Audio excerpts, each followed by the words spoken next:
제가 대학을 들어갔던 때가 1979년이었습니다. 제가 철학과 입학을 했습니다. 저는 어머님께서 서원을 하셔서 제가 목사의 길을 걷게 됐다고 말씀드렸죠. 저희 어머님께서 초등학교 출신이라는 것도 기억하고 계실 것 같습니다. 근데 그 어머님께서 늘 기도하시는 분이셨습니다. 초등학교를 나오셨으니 대학에 대해서 뭘 아시겠어요? 중학교도 가보지 못하신 어머님이 대학을 아시겠냐고요. 더더욱이 지방에 있는 저희 가정이 서울에 있는 무슨 대학을 아시겠습니까? 아신다면야 꽤나 유명한 S대학 정도나 아실까? 어느 대학을 아시겠냐고요. 근데 기도 중에 그 학교 철학과를 가라는 겁니다. 저희 어머니 무슨 철학을 아시겠어요? 근데 철학과를 가라는 겁니다.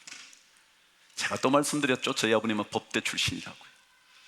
근데 철학과를 가래요. 그래요. 저는 어릴 때부터 목회자가 되겠다고 생각했기 때문에 당연히 대학은 철학과를 간다고 생각하고 있었습니다. 왜냐하면 그것이 마치 정통 코스인 것처럼 들어왔기 때문에 그랬습니다. 드디어 철학과에 입학을 했습니다. 철학과에 입학을 하니까 참 독특한 학생들이 참 많이 왔더라고요. 그런 생각 드시나요? 선배들은 더 이상하더라고요. 학기 초가 되어서 환영회를 하는데 선배들이 왔어요. 와서 쫙 모였는데, 우와, 너네들 입학 축하한다 그러면서 갑자기 신발을 벗더라고요. 그러니 술을 그곳에 쫙 따라요.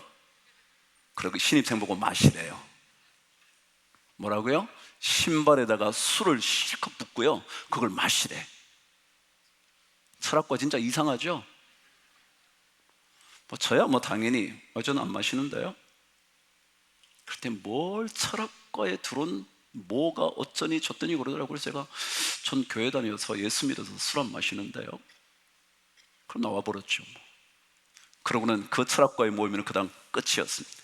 자, 어쨌거나 옛날 얘기, 79년이면요 지금부터 몇 년 전일까요? 40년도 더 전이네요. 저도 늙었나 봐요, 옛날 얘기하는 거 보니까.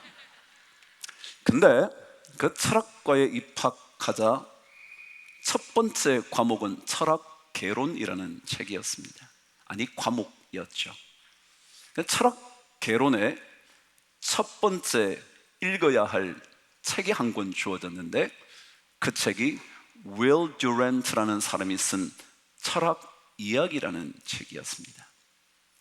그 책은 조금은 철학자이기보다 사상가인 윌 듀란트가 쓴, 조금은 철학적이라기보다 정말 개론적으로 철학에 입문할 수 있도록 만들어주는 책이었습니다. 근데 그 책에서 읽었던 구절이 아직까지 저는 생생합니다. 왜냐하면 저는 이미 그때 목회자가 되기 위하여 철학을 공부한다고 생각했기 때문에 그렇습니다. 근데 그가 이런 얘기를 한 겁니다. 인간의 삶은 더 큰 존재에 연결되어 있을 때에라만 의미가 있다, 그렇게 적혔습니다. 다시 한번요. 인간이라는 존재는 자신보다 더 큰 어떤 존재에 연결되어 있어야 의미가 있다. 다시 말하면 삶의 의미는 자신보다 거대한 존재에 어떻게 연결되어 있느냐에 달려 있다 라고 말하더라고요. 제가 말씀드렸죠. 저는 목회자가 되기 위하여 철학을 공부하기 시작했다고요. 그러니까 여기에 더 큰 존재라는 말이 저에게 대번, 그렇지, 하나님이지, 그 하나님께 어떻게 연결되느냐에 따라 내 인생의 의미가 달라지지. 아마도 그 책을 쓴 윌 듀란트는 그렇게 생각했을 겁니다. 인간의 존재는 자기보다 더 거대한 철학적인 어떤 사상에 연결되어 있어야 한다라고 말하고 싶었는지는 모르지만, 저는 그 글을 읽는 순간, 그래, 우리 인간은 나보다 훨씬 훨씬 더 큰 존재, 그분 하나님께 연결되어 있어야, 그리고 어떻게 연결되고 있는가, 거기에 따라 내 삶의 의미가 결정된다 라고 생각이 든 것입니다. 자, 여러분 한번 그냥 생각해 보십시다. 만일 여러분의 인생이 경제적인 문제에 크기에만 연결되어 있다면 여러분의 인생은 언제나 오르락 내리락 할 겁니다. 왜요? 경제적인 삶은 좋았다가 나빠질 수 있기도 하다가 좀 회복되는 듯 하다가 어떨 때는 완전히 무너지기도 하다가, 그렇다면 거기에 묶여 있으면 여러분의 인생은 언제나 흔들릴 수밖에 없을 거거든요. 그런데 만일 그것보다 더 큰 어떤 존재, 여러분의 경제적인 문제보다 더 큰 존재에 연결되어 있으면 아무리 경제적인 문제가 흔들려도 그 엄청난 거대한 존재에 매여 있기 때문에 이것이 나를 괴롭히지는 못할 수 있다는 거죠. 똑같아요. 여러분의 사업에 여러분이 연결되어 있으면 사업의 흥망에 따라 여러분의 삶도 흥했다 망했다 그럴 겁니다. 여러분의 가정도 마찬가지입니다. 우리가 가정에 충실해야 하지만 우리는 가정에 매달려 사는 게 아닙니다. 하나님께 매달려 삶으로 인하여 하나님이 가정을 책임지시는 거지, 내가 가정을 잘 지켜보겠다 그러면요 실망합니다. 왜요? 내 뜻대로 잘 안 되거든요. 아내가 내 말 잘 들어주는 것도 아니고요, 오히려 나를 무시하고요, 자식들이 그렇다고 아버지를 존경하느냐면 그렇지도 않고요. 어떻게 할 거냐고요, 여러분. 그런데 우리는 그 가정에도 매달려 사는 게 아니라 가정보다 더 거대한 존재이신 누구요? 하나님께 어떻게 연결될까, 이 고민을 할 때 우리의 삶이 점점 더 거대해진다는 거죠. 야곱 얘기 계속합니다. 야곱은 인생에 중요한 두 가지 사건이 있었다고 어제 제가 말씀을 드렸죠. 그 첫 번째가 어제 말씀을 묵상한 베델의 그 사건, 하늘의 사닥다리 그 사건. 근데 오늘 두 번째, 야곱의 삶의 가장 중요한 또 다른 한 사건, 뭐라고요? 야복강에서의 씨름하는 사건입니다. 그런데요, 이 두 거대한 사건에 공통점 하나가 있습니다. 그것은 뭐냐면 그 두 장소에 모두 그는 홀로 있게 되었다는 것입니다. 베델에서도 그는 혼자였고요, 그리고 야복강 그곳에서도 그는 홀로 남았다, 성경은 기록합니다. 만일 또 다른 공통점을 말씀하라면 이 홀로 남게 된 그 순간에 결국 야곱은 하나님을 만나게 됐다라는 것입니다. 이게 야곱 사건의 가장 중요한 핵심입니다. 혼자 있을 때 하나님을 만나는 것, 그겁니다. 신앙생활은 결국 하나님 만나는 거거든요. 더더욱이 홀로 남게 되었을 때 다른 어떤 누군가를 찾는 것이 아니라, 나를 도와줄 그 누군가를 찾아 헤매는 것이 아니라 하나님 그분을 찾는 거거든요. 그게 어쩌면 야곱 이야기의 전부일 겁니다. 오늘도 그는 야복강에서 홀로 남겨졌을 때 하나님의 사자와 씨름하기 시작합니다. 호세아는 이 부분을 가리켜 하나님의 천사에게 매달려 간절하게 기도했다 그랬습니다. 그래서 이 야복강의 싸움은 씨름의 문제가 아니라 기도의 문제다. 기도라는 것은 하나님을 내가 얼마나 뜨겁게 붙잡느냐 아니냐, 그 문제라는 거예요. 그냥 하나님 불러보는 게 아니고요, 하나님, 전 하나님 없으면 살 수 없습니다. 그 고백하는 거예요. 그 고백. 그게 기도거든요. 기도는 별다른 거 없어요. 주님 계시면 내 인생 되고요, 주님 안 계시면 제 인생 안 돼요. 라고 말하는 거예요. 우리는 이런 찬송 불러보셨을 거예요. 주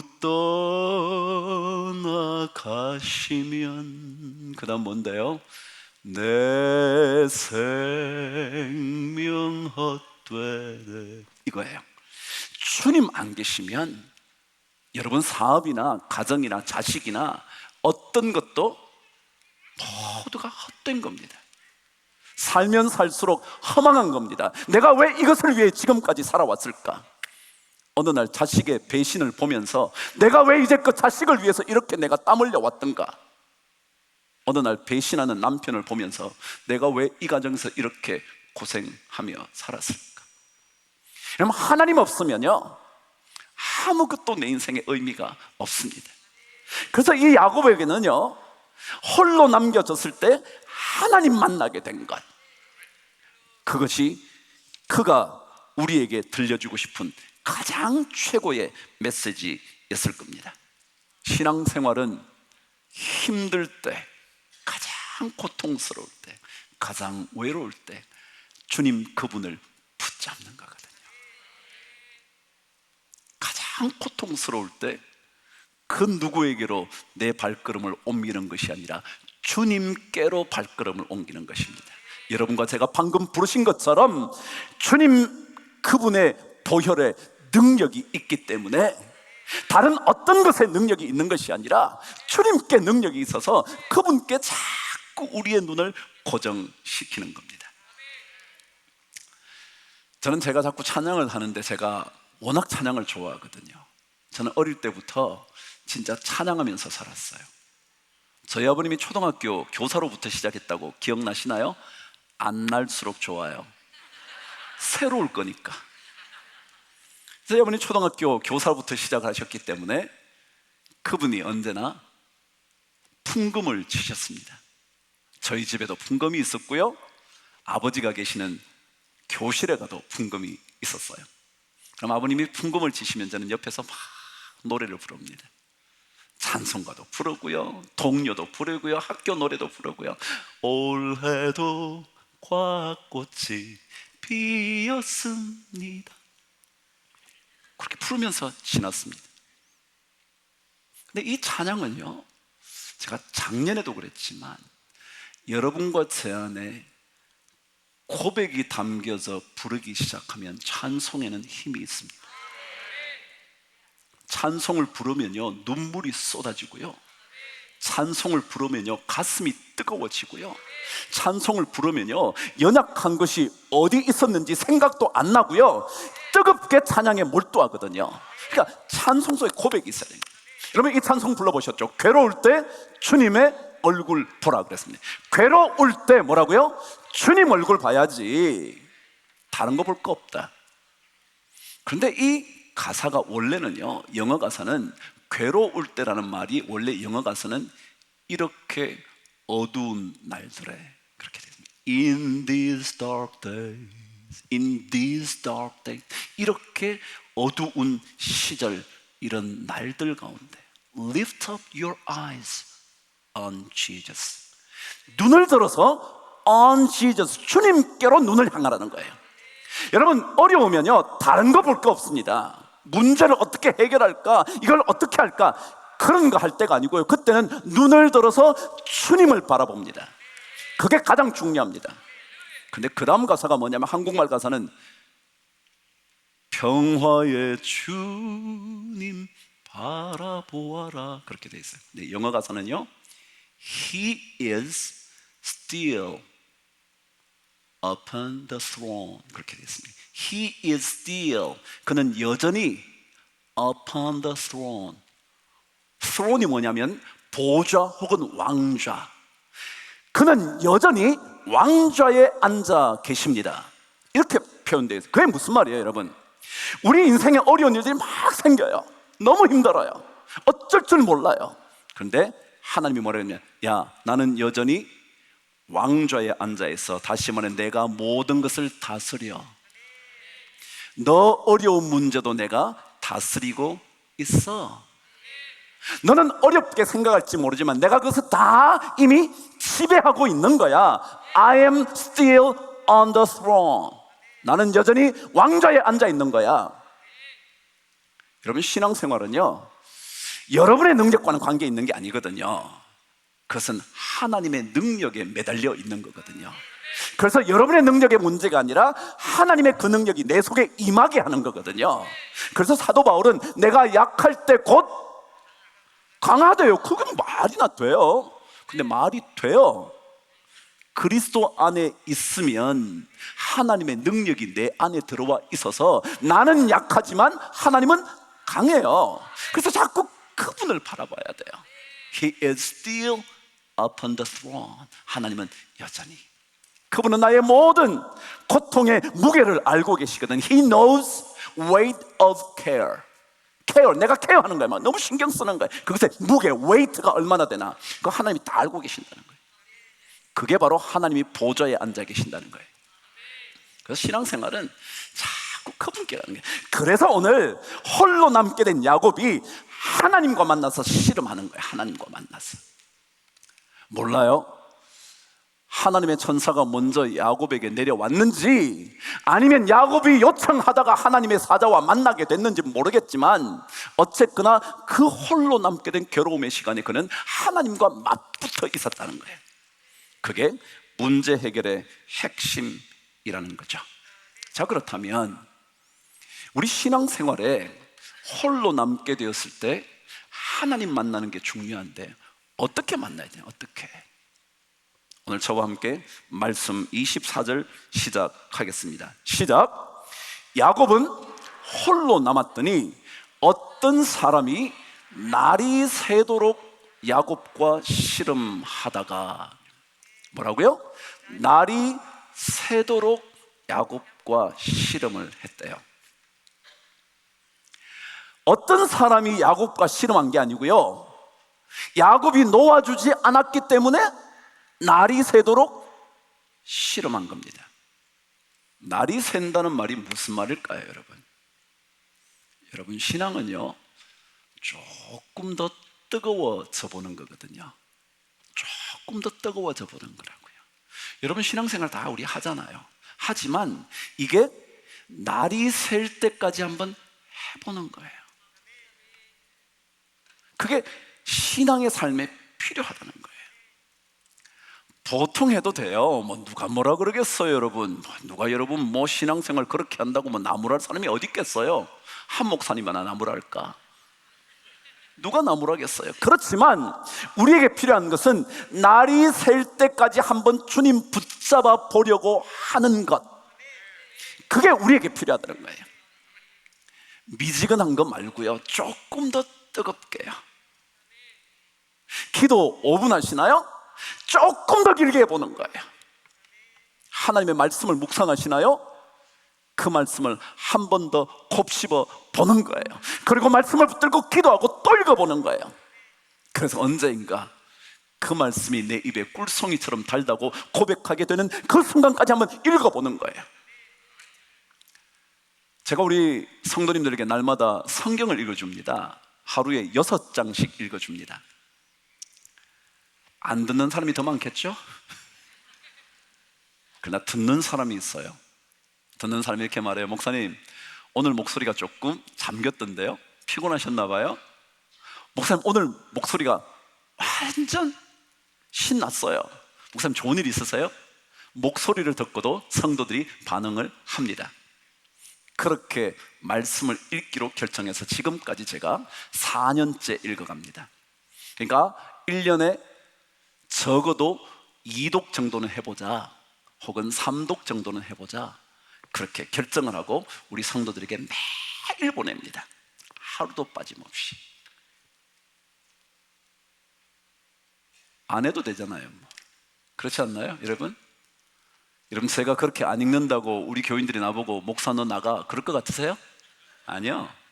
또 마찬가지로 여러분 안 읽으신다고 제가 여러분에게 당신은 신앙생활 할 자격 없어 그럴까요?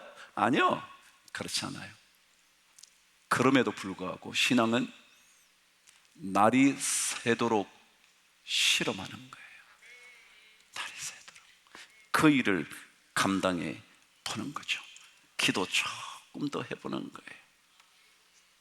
여러분, 근육은요 언제 만들어지느냐 하면 자기가 들 수 있는 만큼 들었을 때는 근육이 만들어지지 않는답니다.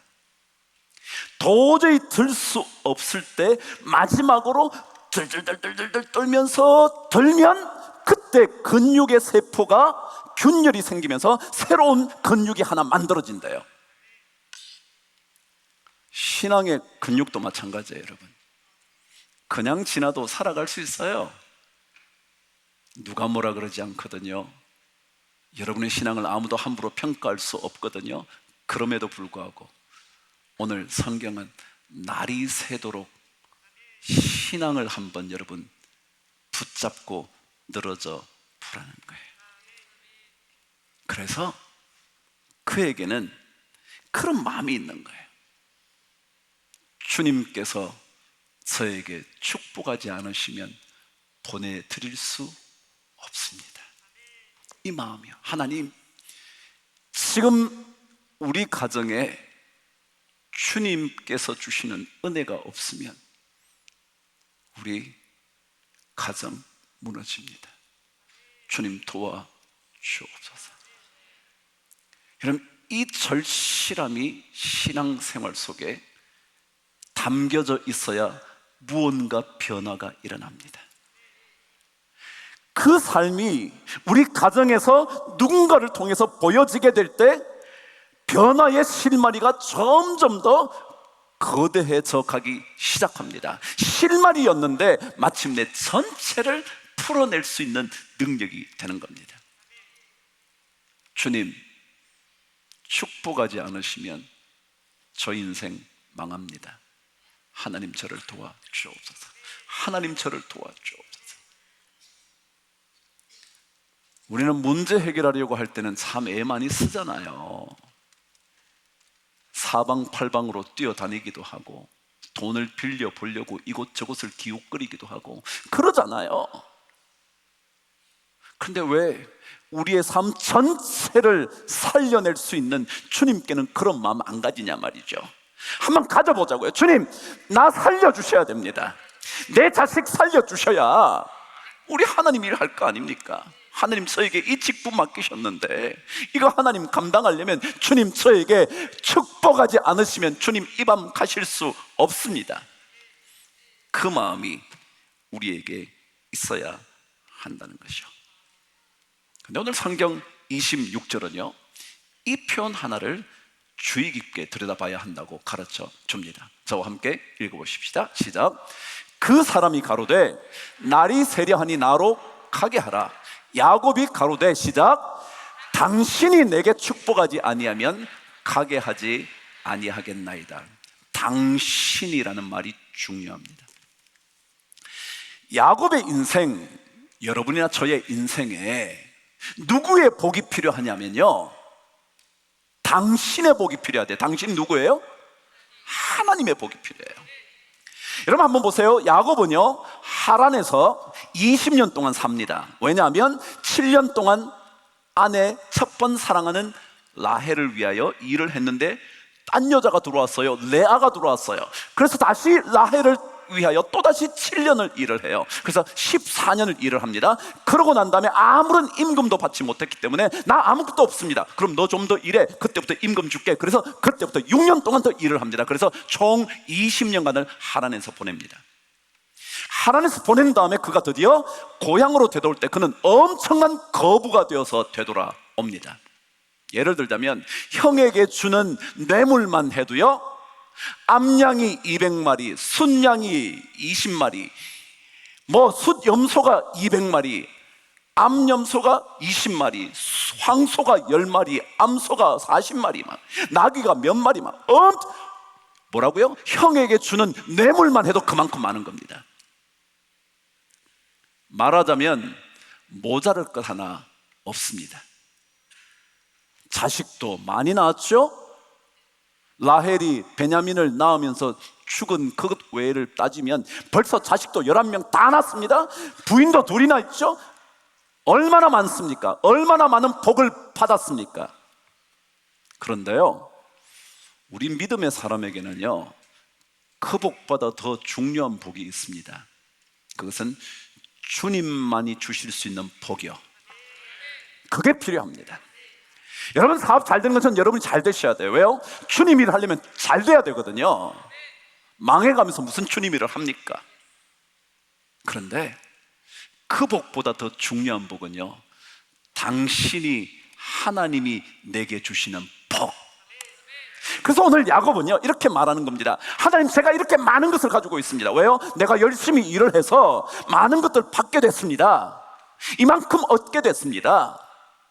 그런데 이것보다 당신이 주시는 복이 더 소중합니다. 이게 믿음의 고백은 그런 거예요. 내가 누리는 세상의 복보다요 하나님이 주시는 복이 훨씬 더 좋다고 생각하는 거예요. 그래서 당신이 내게 복을 주셔야 됩니다. 저는 물질의 복 많이 받았습니다. 하나님 거기서 일을 하는 동안, 그리고 하나님께서 저에게 지혜를 주셔서 이렇게 튼튼한 양들이 오면 그때는 어떻게 나무 껍질을 벗겨가지고 점이 생겨가지고 그걸 전부 다 내가 가져오고 해가지고 이만큼 했습니다. But I need your blessing. 당신의 복이 필요합니다. 당신의 복이요.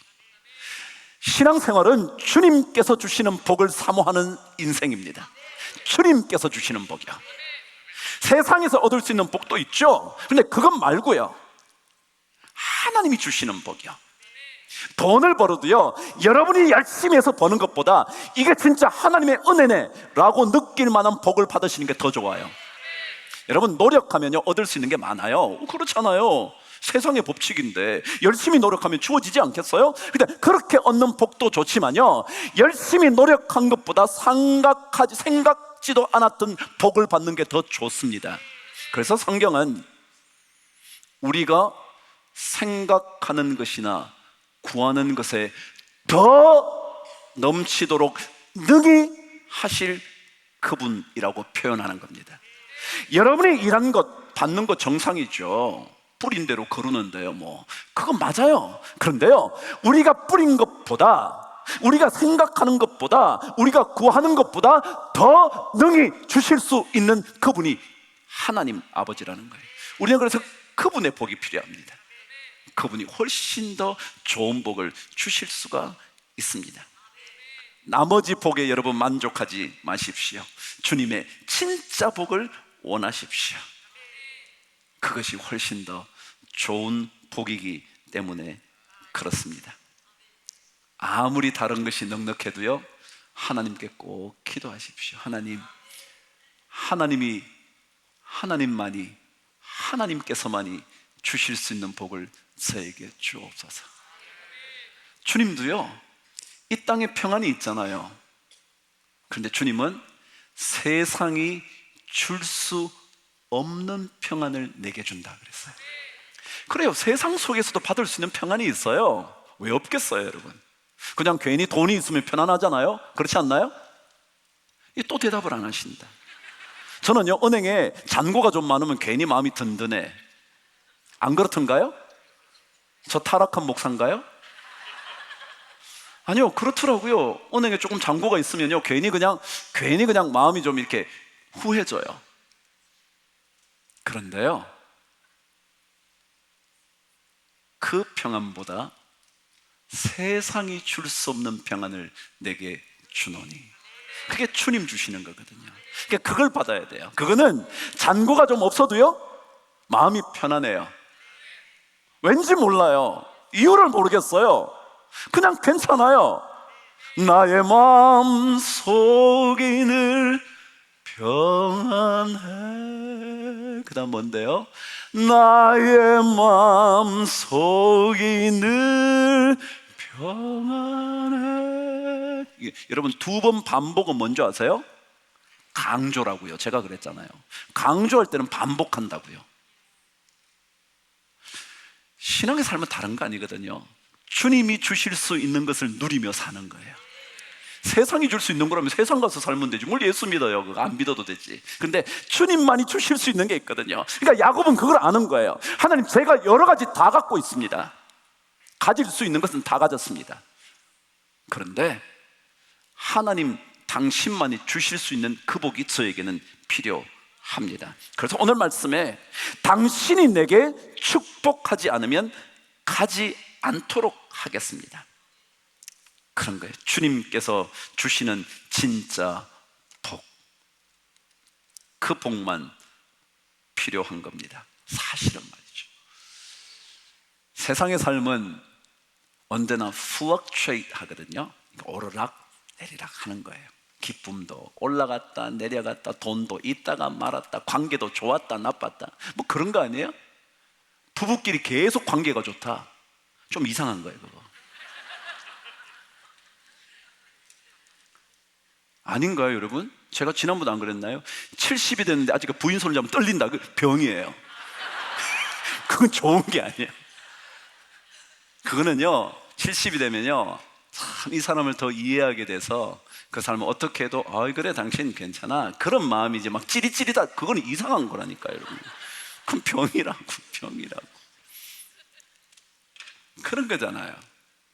그래서 정말 주님께서 주시는 그 복을 우리가 늘 받을 필요가 있다는 거예요. 그래서 다윗은 시편 16편 2절에서 이렇게 고백을 한 겁니다. 내가 여호와께 아뢰되 주는 나의 주님이시오니, 잘 들어서요, 주밖에는 다른 복이 없나이다.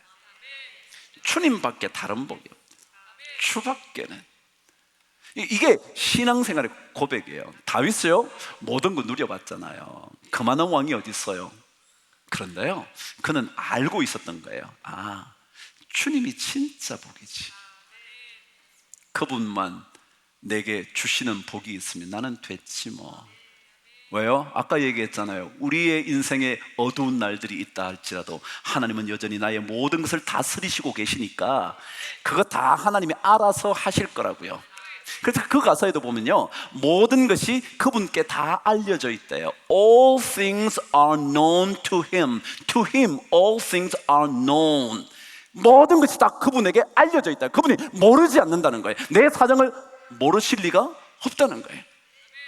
내 아픔을 알고요, 내 기쁨을 알고요, 내 상품을 알고요, 내 성격을 알고요, 다 알고 계십니다. 그래서 그분께 매달리는 게 최고라는 거예요. 자, 그런데 오늘 말씀 이제 드디어 결론으로 갑니다. 사실은 야곱의 야복강 사건의 가장 중요한 것은 이 점일 거예요. 저와 함께 말씀 함께 28절 읽겠습니다. 시작. 그 사람이 가로되 내 이름을 다시는 야곱이라 부를 것이 아니요 이스라엘이라 부를 것이니 이는 내가 하나님과 사람으로 더불어 겨루어 이기었음이니라. 무슨 말 같으세요? 여러분, 야곱의 야복각 사건의 가장 중요한 것은 결국 변화라는 겁니다. 변화. 야곱이 바뀌어 이스라엘이 되는 변화라는 거예요. 신앙은 변화에 초점이 있습니다. 죄인이 뭘로 바뀐다고요? 의인으로 바뀐다는 거예요. 저주가 뭘로 바뀐다는 거예요? 축복으로 바뀐다는 거예요. 악올 골짜기가 소망의 골짜기가 된다는 거예요. 이게 변화라는 겁니다. 신앙생활은 변화를 경험하는 겁니다. 내가 예수 믿었더니 자꾸 바뀌는 거예요. 가치관이 바뀌고요, 생각이 달라지고요, 말이 좀 달라지고요, 성품도 서서히 바뀌기 시작하고요. 변합니다. 그래서 오늘 성경은 구태여 여러분, 이름 바꿀 게 뭐 있어요? 그냥 야곱이라 그러면 되는 거지. 그런데 바꾸는 거예요. 너의 이름이 더 이상 야곱이라고 말할 것 없어. 뭐 야곱이라는 이름 뜻 다 알잖아요. 다 알면 그래서 너 이스라엘로 바뀌어질 거야. 그냥 바뀌어진다는 거예요. 혹시 몇 년 동안 예수 믿으셨나요? 혹시 예수 믿으시고 조금 바뀐 게 있으신가요? 혹시 여러분 자식들이 열심히 신앙생활하는 엄마를 보면서 와, 우리 엄마 많이 바뀌었네 라고 생각하나요? 아버지 교회 가면 장로라던데 진짜 우리 아버지 장로 임직 받더니 참 달라졌어. 왠지 모를 변화에 아버지에 대한 존경심이 생기고 있나요? 제가 너무 세상적인 평가를 얘기하는 걸까요? 아니요. 성경은 변화에 대하여 말합니다. 변화. 야곱이 변하여 이스라엘이 되는 겁니다. 사람 참 바뀌기 어렵죠. 제가 대학원 종교학을 전공했던 때가 있었습니다. 종교학을 전공할 때 정신분석학을 제가 듣게 됐는데, 그때 이근후 교수님이 오셔서 강의를 했습니다. 그분이 최근에 벌써 그래도 한참 지났지만 나는 100세까지 유쾌하게 살고 싶다 이런 책들을 쓰시는 분이에요. 근데 그분이 정신분석가니까 상담을 많이 했다는 거예요. 부동의 상담 1위가 뭔 줄 아세요? 맞춰보세요. 부동의 상담 1위 뭘 것 같으세요? 이 교회는 참 좋은 교회만 있어서 잘 모를 거예요. 부부싸움이래요. 부부싸움이 상담 1위래. 근데 뭐라 그러냐면 대부분의 상담하러 온 사람들이 특별히 부인이 그런데, 저 사람은요 젊을 때부터 그랬어요. 지금까지 한 번도 안 바뀌어요. 저런 남자랑 지금까지 산 제가 바보죠. 그런다는 거예요. 절대 안 바뀐다. 절대 안 바뀐다는 거예요. 근데 여러분, 예수 믿는 사람은요 바뀌어야 돼요. 성령의 움직이심을 통하여, 성령의 역사를 통하여 우리가 점점 더 바뀌어져 가는 거예요. 내가 바뀌어져 가는 거예요. 야곱이 이스라엘로 말이죠.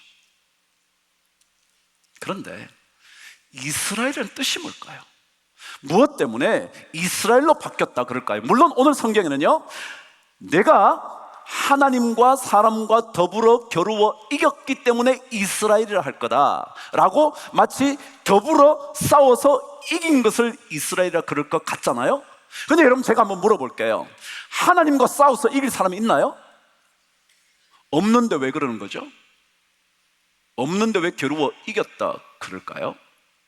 그래서 이 이스라엘이라는 단어에 대한 연구가 굉장히 많아지기 시작했습니다.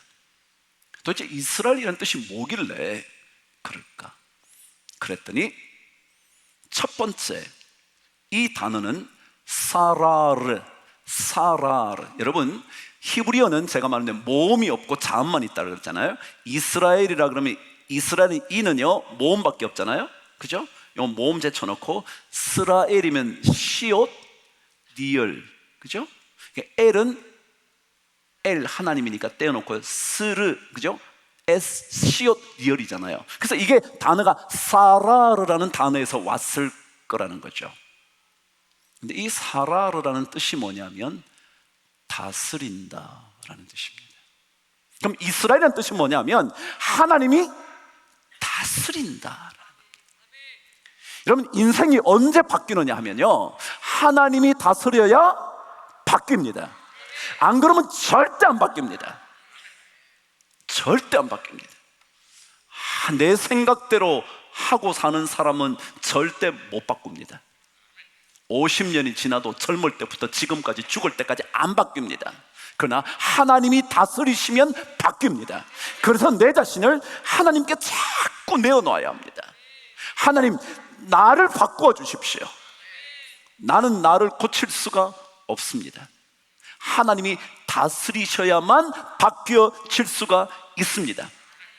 그래서 하나님의 다스리심에 내 인생을 맡기는 사라를, 그게 이스라엘이에요. 그래서 이스라엘 백성들은 이스라엘이라는 이름을 들을 때, 그들의 나라 민족의 이름을 들을 때 무슨 생각을 하냐면, 그래, 하나님이 다스리시지. God reigns. God rules over us. 하나님이 우리를 다스리시지. 하나님이 다스려야 내가 변화될 수 있는 겁니다. 여러분과 제가 노력해서 변화된다고요? 그 작심삼일 아닌가요? 우리 전부 다 그러잖아요. 내가 거기까지는 참아줄 수 있어. 요거만 지나봐. 그러잖아요? 자기가 잘 참아줘요. 참다 못해 폭발하면 지금까지 참았던 것까지 다 하잖아요. 그 왜 참아? 차라리 처음에 그때 하나 있으면 간단히 끝날 건데 모아놨다가 하니까 막 이따만큼 많아가지고 막 밤새도록 싸우는 거예요. 그렇지 않나요, 여러분? 그게 우리 인간인데. 그래서 성경은요, 하나님이 다스리셔야 된다는 거예요. 하나님, 나를 다스려 주옵소서. 왜 우리가 이렇게 여러분 뜨겁게 기도하나요? 못하는 여러분이 이렇게 미친 듯이 기도하나요? 그 이유는요, 내가 나를 다스릴 수 없거든요. 내가 나를 바꿔놓을 수 없거든요. 내 성품을 내가 고칠 수가 없거든요. 그래서 힘들면 하나님께 기도해야지, 내가 어떻게 해봐야지, 그러면 안 됩니다. 남편을 고쳐야지, 안 됩니다. 부인을 고쳐야지, 안 됩니다. 자식 절대로 못 고칩니다. 자기가 경험이 많다고요? 에이, 뭘 경험이 많아요? 그럼 제가 한 가지 그냥 물어볼까요? 도대체라는 말은 한국말일까요? 한자어일까요? 도대체 여러분 얘기해 보세요. 도대체 한글인가요? 이게 한자인가요? 모르잖아. 이건 한자어예요. 도자가 무슨 도자냐면요, 도읍도자예요. 도시 그러잖아요. 그때 도자예요. 근데 그건 아무 관계 없어요. 또 도자, 이 도자는 뜻이 뭐냐면 모두 도자예요. 모두 도자. 그러니까 도읍 도자이기도 하지만 모두 도자예요. 대자는 큰 대자예요. 채자는 몸채자예요. 그러니까 모두 큰 덩어리를 말하면 그런 뜻이 도대체예요. 다 집어치고 큰 덩어리를 말하면 도대체 그렇지. 도대체 너 뭐 한 거야? 그 얘기는 뭐냐? 다른 거 다 접어 너 뭐 했냐고. 그게 도자예요. 이 도자가 들어가는 단어 하나 얘기해 보세요. 여러분, 도매라는 말 아세요? 소매는 뭔데요? 소매죠 뭐. 리테일. 도매는 뭐예요? 홀세일. 이 도자가 바로 모두 도자 이겁니다. 도매는 팔매, 그러니까 모두를 파는 거예요. 이만큼 떼어서 모두 파는 게 홀세일이에요. 소매는요, 작을 소자예요. 그래서 작게 떼가지고 이만큼 사가지고 조금씩 파는 거예요. 이게 소매예요.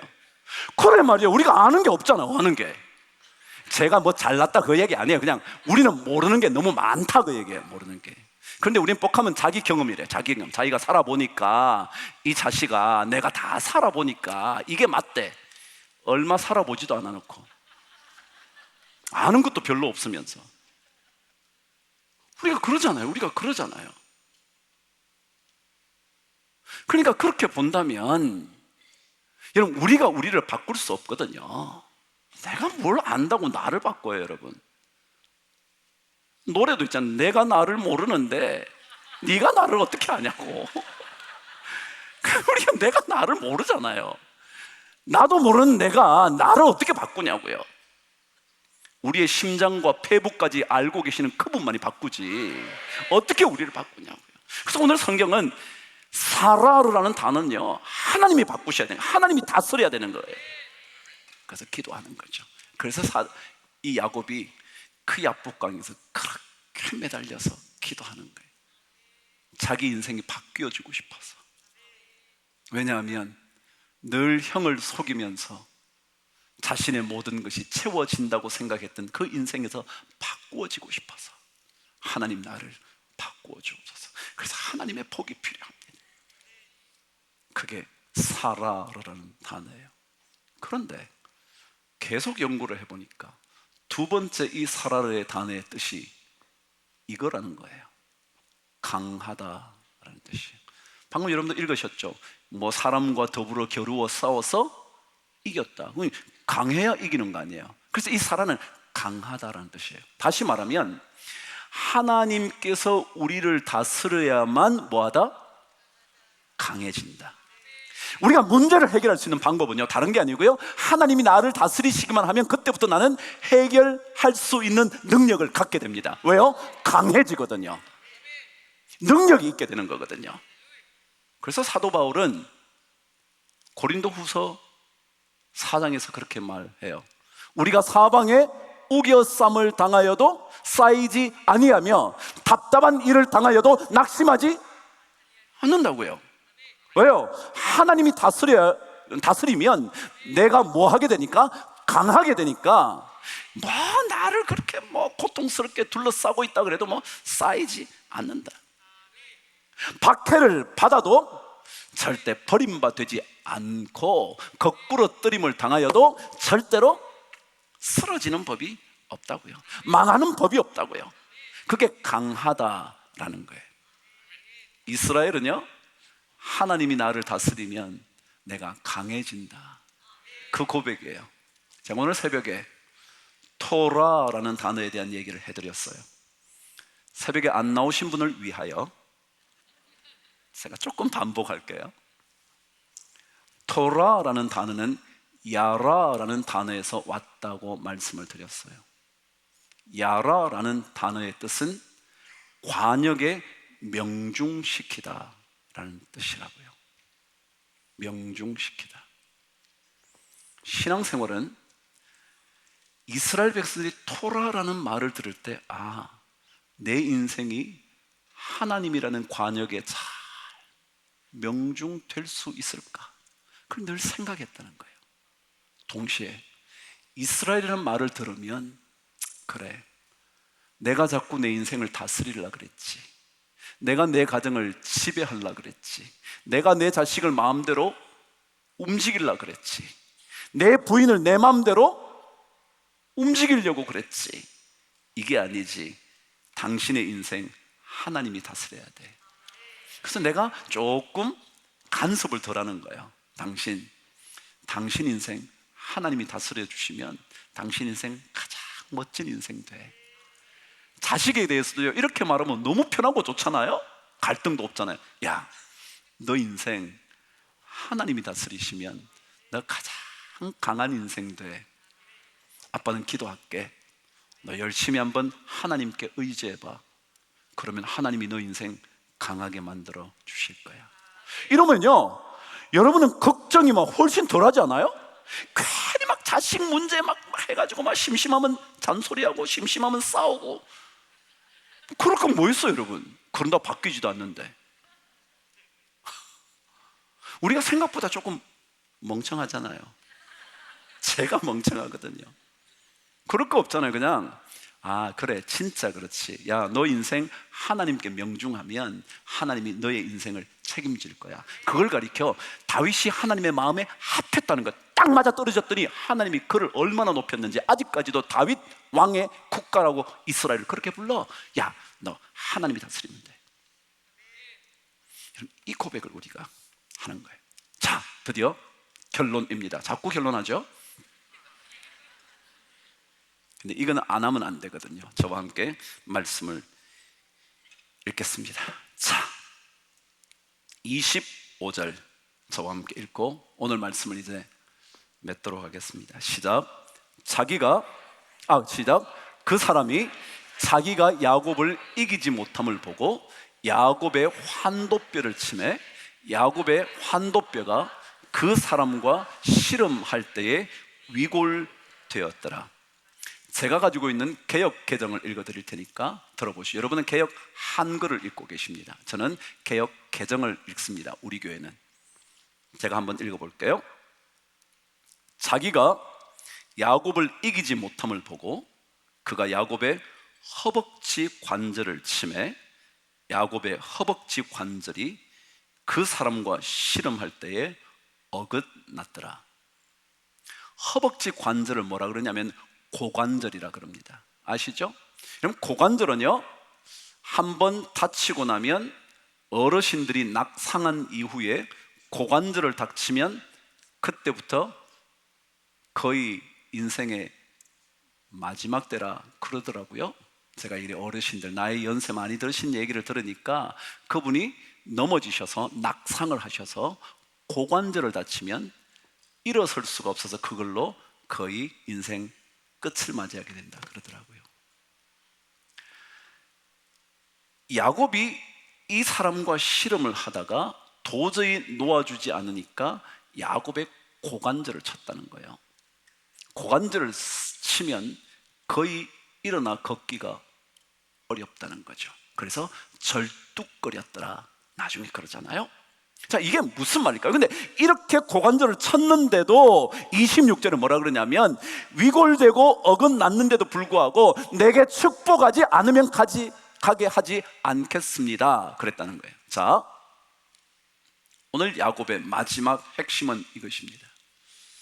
신앙생활은요, 여러분과 저의 인생을 굳건하게 세워줄 수 있는 어떤 기둥이 무너진다 하더라도 하나님 붙잡아야 된다. 왜요? 고관절이 무너지면 일어설 수가 없거든요. 여러분의 인생에 무언가를 쳐버리고 나면 도저히 다시 회복할 수 없을 그때에라도 뭐라고요? 하나님 붙잡고 있어야 합니다. 어떤 사람은요, 자기 인생에 이게 가장 중요한 거였는데 이게 사라지면 하나님 포기하는 거예요. 하나님, 이거 없으면 내가 안 된다 그랬는데 하나님이 없앴죠. 저 하나님하고 이제 끝장입니다. 우리는 조금만 어려워지면 하나님 안 믿겠다 그러잖아요. 하나님 포기하잖아요. 그런데 오늘 야곱은 자기 인생의 가장 중요한 기둥이 쓰러졌는데도 불구하고 여전히 뭐요? 하나님, 당신의 축복이 필요합니다. 하나님 놓지 않았습니다. 여러분, 혹시 여러분이 가장 중요하다고 생각하는 것이 무너져 내린 적 있으십니까? 그때라도 하나님의 사람은 하나님을 붙잡는 사람입니다.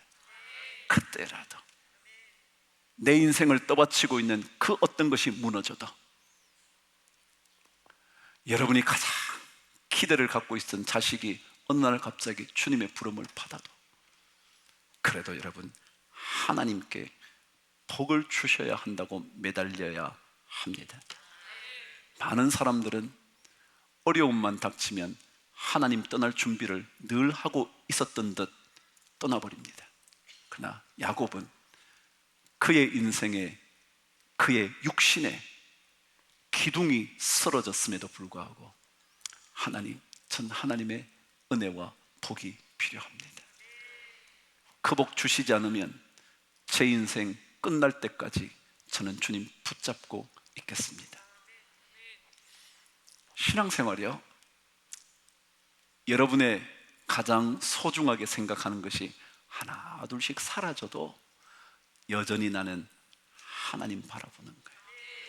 괴로울수록, 힘이 없고 연약할수록 더 주님을 자꾸 바라보는 거예요.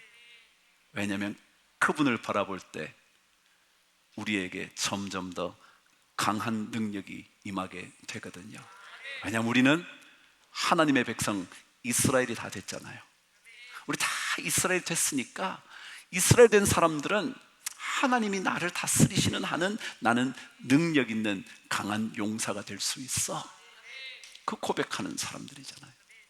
그래서 오늘 이 저녁에 우리 여러분의 인생에 무너져도, 여러분의 인생의 기둥이 무너져도 여전히 하나님께만 매달려 있겠습니다. 여러분, 이런 고백하시면서요, 마지막 찬양 우리 한번 부르고 기도하도록 하죠.